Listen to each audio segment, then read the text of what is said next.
মহান মুক্তিযুদ্ধ শহীদ জাতির মেধা মননের পথ প্রদর্শকদের স্মরণে নির্মিত স্মৃতিসৌধে প্রথমে শ্রদ্ধা জানান রাষ্ট্রপতি মোহাম্মদ আব্দুল হামিদ। এরপর পরেই শ্রদ্ধা জানান প্রধানমন্ত্রী শেখ হাসিনা। সে সময় তারা কিছুক্ষণ নীরবে দাঁড়িয়ে থাকেন। বিউগলে বাজতে থাকে করুণ সুর।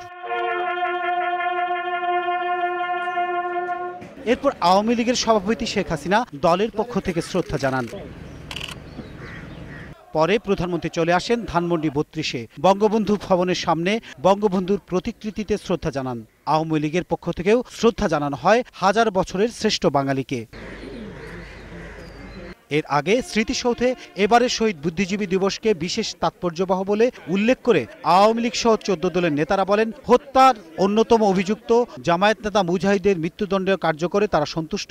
এবার তারা চান নিষিদ্ধ করা হোক দলটিকে। এই যুদ্ধপরের দলকে রাজনৈতিকভাবে নিষিদ্ধ দেখতে পাবেন।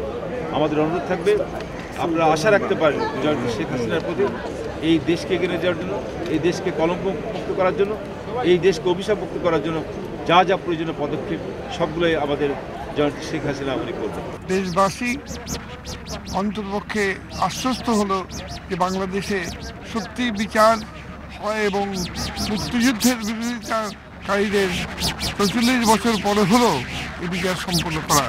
বাংলাদেশে আপনি জামাত ইসলামী এবং জঙ্গিরা যুদ্ধ অপরাধীদের পক্ষ নিয়ে বাংলাদেশের বিরুদ্ধে অবস্থান নিয়েছে। আমি মনে করি যে এরা শোধরাবে না। বুদ্ধিজীবী স্মৃতিসৌধ এবং বঙ্গবন্ধু ভবনের সামনে ১৪ দল এবং তাদের সহযোগী সংগঠনের নেতাকর্মী সহ নানা শ্রেণী পেশার মানুষের ভিড় ছিল ভোর থেকে মধ্যবেলা পর্যন্ত। মুক্তিযুদ্ধ এবং মুক্ত চিন্তার সপক্ষে যারা জনমত গঠন করেছিলেন সেই সব জাতির শ্রেষ্ঠ সন্তানদের ১৯৭১-এর ১৪ ডিসেম্বর হত্যা করা হয়েছিল। আর এই হত্যাকারীদের বিরুদ্ধে যে জনমত গঠন করা হচ্ছিল সেটারই ধারাবাহিকতায় বর্তমান সরকারের অধীনে যুদ্ধ অপরাধীদের বিচার চলছে, বিচার প্রক্রিয়া শুরু হয়েছে এবং অনেকের বিচার সম্পন্ন হয়েছে। সেই বিষয়ে যেমন আওয়ামী লীগ সহ ১৪ দলের নেতাদের সন্তুষ্টি আছে, তেমনি নতুন দাবি উঠেছে যত শিগগিরই সম্ভব জামায়াত ইসলাম সহ যুদ্ধ অপরাধীদের দলগুলোকে নিষিদ্ধ করার। Sajid Rommel, ২১ television, Dhaka.